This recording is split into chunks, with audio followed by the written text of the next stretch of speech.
65,000 metric tons of American chicken will soon be winging its way to South Africa. Although it sounds like a huge amount, bone-in portions represent only around 4% of the market. But one of those who pushed for the deal, US Senator Johnny Isakson from Georgia, America's biggest chicken-producing state, insists the agreement benefits both countries. Fortunately, it's a win-win for South Africa and the United States. United States poultry producers now have access to a market they haven't had for 15 years, if I'm not mistaken. And South Africa continues to benefit from a very rich agreement, the African Growth and Opportunity Act.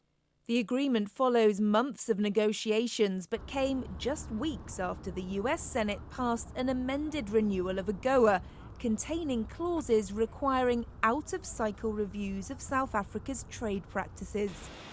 Senator Isakson believes that threat is what helped to secure the chicken deal.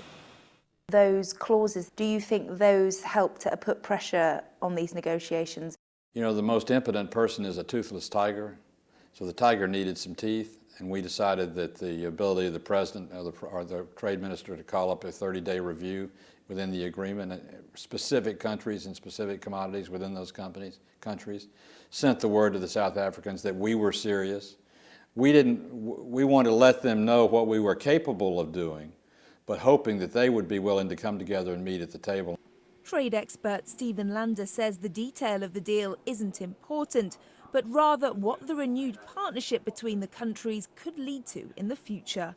It's not whether the U.S. got the 35,000 or the 75. No one's going to remember that number. What it really is sets the basis for the U.S. and South Africa, leading Africa, to come to an agreement in 10 years that will create the strongest economic partnership that one has outside of Asia. Praising the deal, South Africa's envoy on AGOA, Ambassador Faisal Ismail, also looked to the future of that partnership, saying that from here onwards, South Africa would build on, strengthen and deepen those trade and investment relations between the two countries.